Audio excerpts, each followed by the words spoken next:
శుభకార్యాలకు పూజార్ల కోసం వెతుకుతున్నారా? పూజారీస్.com లో అతి తక్కువ ధరలకే పూజార్లను ముందే బుక్ చేసుకోండి. వెంటనే కాల్ చేయండి. నమస్తే అమ్మా. చెప్పరా. కుంభరాశి వారి పరిస్థితి ఏంటమ్మా? ఈ 2024 లో వారికి ఎలా ఉండబోతోంది? కుంభరాశి అంటే 11వ రాశి జోడియాక్లో, అంటే రాశి చక్రం అని అంటాం మనం తెలుగులో. దీనికి అధిపతి కూడా శని. ఓకే. మకర కుంభాలు రెండిటికి శని అధిపతి. వాళ్ళిద్దరికి రెండు పక్క పక్కనే ఉంటే వాళ్ళిద్దరికి అధిపతి కూడా సాటర్నే. అయితే ఇప్పుడు సాటర్న్ ఎక్కడున్నాడు అంటే కుంభరాశిలోనే ఉన్నాడు. ఓకే. సో ఇంకా 2.5 సంవత్సరాలు ఉంటాడు అన్నట్టు. ఈయనకి రెండో ఇల్లు ఎవరున్నారు అంటే రాహు. ఓకే. అయితే వీళ్ళకి ఎట్లా ఉంటాయి ఫలితాలు? వీళ్ళకి 3వ ఇంటి గురువు, తర్వాత 4వ ఇంటికి వెళ్ళిపోతాడు. సో కుంభరాశి వాళ్ళకి ఏది గ్రహస్థితి పరిస్థితి బాగుందా అంటే మిశ్రమంగా ఉంటుంది. అలా అని బాగా ఉందని చెప్పలేము, అలా అని బాగా లేదు అని చెప్పడానికి లేదు. కానీ బాగుంది బాగలేదు అనే మాట కాసేపు పక్కన పెట్టుకుంటే వాళ్ళు అసలు ఏం పని చేయదలుచుకున్నారు కొత్తగా, రోజు చేసే పని కాదు, రోజు చేసేటువంటి పని సవ్యంగా సాగుతుంది. ఓకే. అంటే రొటీన్కి ఏమి ఇబ్బంది లేదు, కానీ రొటీన్కి భిన్నంగా పోతే మాత్రం ఇబ్బందులు బాగా కలుగుతాయి. ఓకే.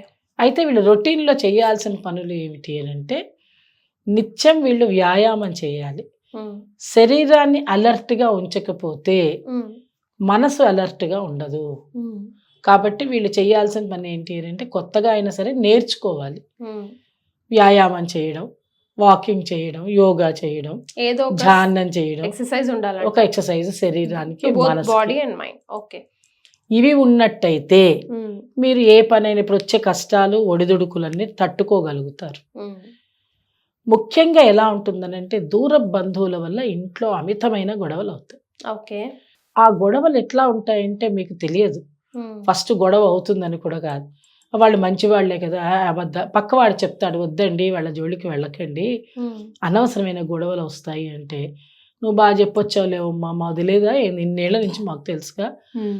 వాళ్ళు నిజంగా దూరం బంధువు, ఎప్పుడో దూరం వేలు విడిచిన మేనమావ కొడుక్కి కూతురు ఏదో చెప్తామే అలా ఉంటుంది. కానీ వాడేం చేస్తాడంటే వీళ్ళ ఇంట్లోకి దూరి వీళ్ళ కుటుంబ వ్యవహారాన్ని అంతా చెడిపేస్తాడు. దాని వలన 3వ వ్యక్తులని నమ్మరాదు, పక్కవాడు చెప్పిన మాట మీద ఆలోచించాలి, పెద్దలు శ్రేయోభిలాషులు చెప్పేటువంటి విషయాలని కాస్త విని ఆకళింపు చేసుకోవాలి. ఆ తర్వాతనే మనము నిర్ణయాలని తీసుకోవాలి. ఓకే. ఏ విషయాల్లో నిర్ణయాలు తీసుకోవాలి అంటే వ్యాపారం చేయాలన్నా, లేదు పెట్టుబడులు పెట్టాలన్నా, కొత్తగా వృత్తులు ఏదైనా తీసుకోవాలన్నా, లేదు పిల్లలకి వివాహ విషయాలలో కానీ ఆల్ ఇంపార్టెంట్గా ఇవన్నీ పిల్లల చదువుల విషయంలో పెద్ద చదువులు చదివించేటప్పుడు కానీ, లేదు మన ఇంట్లో ఉండేటువంటి పెద్దవాళ్ళు ఎవరో ఒకళ్ళు ఉంటారు కదా, అమ్మమ్మలో నాయనమ్మలో వాళ్ళ అమ్మలో ఉంటే వాళ్ళకి చాలా ఆరోగ్యంగా ఉన్నా కూడా గబుక్కున అనారోగ్యం వస్తే మనం ఎలా యాక్ట్ చేయాలి. ఎందుకంటే వాళ్ళ ఇంట్లో ఉండేటువంటి యజమాని దూరదేశాలకి వెళ్తే ఆ ఆడమనిషి ఇవన్నీ ప్రయత్నం చేయగలదా, కాబట్టి దానికి సంసిద్ధతగా ఉండాలి. అండ్ ఇవన్నీ తెలుస్తాయంటే ఎట్టు తిరిగి అనారోగ్యం వస్తుంది. కాబట్టి మనం ఇమీడియట్ యాక్షన్ తీసుకునేటట్టు ఉండాలి. సపోజ్ పైన ఇల్లు ఉన్నారనుకోండి, వాళ్ళ ఇంటికి లిఫ్ట్ లేదు, నీకు ఎగ్జాంపుల్ చెప్తున్నా అర్థం అవడానికి. మన ఇంట్లో వాళ్ళని మోసుకొని వచ్చి కిందికి దించే వాళ్ళు ఎవరు ఉండరు. మరి అప్పుడు ఏం చేయాలి మనము అంటే ముందస్తుగానే మనం వాళ్ళు చక్కగా ఉన్నప్పుడే వాళ్ళని కిందికి షిఫ్ట్ చేసుకోవాలి. ఈజీగా మనం వాళ్ళని ఆటో ఎక్కించడానికో లేదా కార్ ఎక్కించడానికో తీసుకుని వెళ్ళేటట్టుగా ఉండాలి.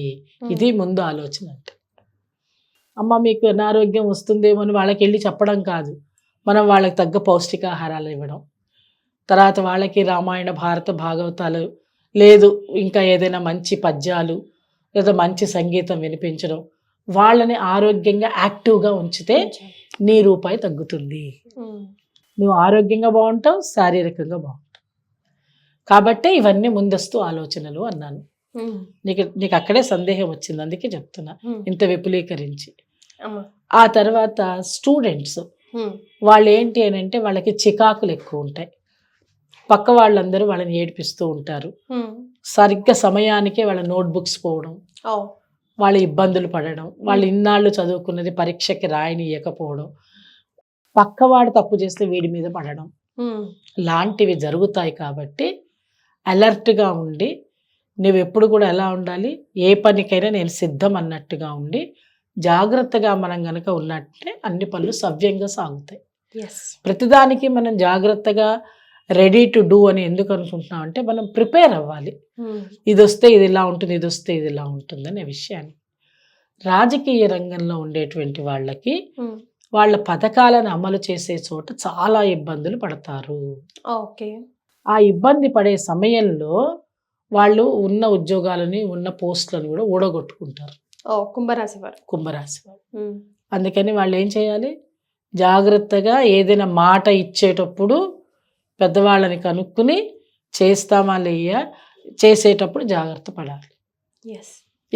ఈ పని మనం చేయగలుగుతామా లేదా, లేదంటే నా వల్ల కావట్లేదు చెప్పడానికి అభిచార్యపడకూడదు, సంకోచపడకూడదు.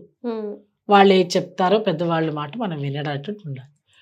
ఆడవాళ్ళు ముఖ్యంగా స్త్రీలు కొత్త వ్యాపారాలని ప్రారంభించుకోవచ్చు. వాళ్ళకి మీడియా రంగంలో బాగుంటుంది, యాంకరింగ్ రంగంలో బాగుంటుంది, తర్వాత చిత్ర పరిశ్రమ అనుకూలంగా ఉంటుంది, కొత్త కొత్త సినిమాలలో యాక్ట్ చేసేటువంటి అవకాశాలు వస్తాయి. ముఖ్యంగా కెమెరామెన్కి బాగుంటుంది. అంటే సినిమాలు తీయాలన్నా లేదు ఇంకేదైనా చెయ్యాలన్నా వాళ్ళు లేనిదే కాదు. కాబట్టి వాళ్ళ డిమాండ్ పెరుగుతుంది, వాళ్ళకి జీతాలు పెరుగుతాయి. సో కాబట్టి వాళ్ళని మనం ఎలాగా వాళ్ళకు ఉంది కదా అని ఏదో ఒకటి చేస్తే కాదుగా. కాబట్టి వాళ్ళు చేసే పనిని జాగ్రత్తగా చేయమని చెప్పాలి. రెండవది ఏంటంటే కొంచెం వయసులో ఉండే పిల్లలకి దురలవాట్లు వస్తాయి.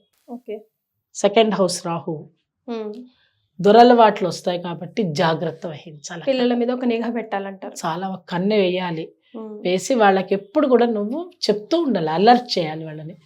నాన్న ఇలా మంచిది కాదు, ఇలా ఉంటే మంచిది, అలా ఉంటే మంచిది, మీరు చూస్తూ ఉండండి, ఎందుకమ్మా వాళ్ళతోటి అనవసరంగా మాట్లాడడం అని మనం మంచి మాటలతోటి వాళ్ళని లైన్లో పెట్టాలి తప్ప నువ్వు ఏమాత్రం కోపంగా చెప్పినా రాహు విననీయడు.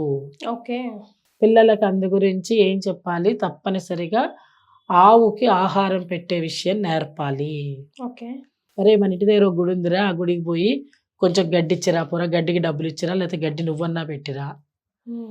రే పాపం బీద పిల్లలు ఎవరైనా ఉన్నారా, వాళ్ళకి కొంచెం ఈ పాల ప్యాకెట్లు ఇచ్చిరా, వాళ్ళ ఇంట్లో కాస్త కాఫీ టీ తాగుతారు పిల్లలు.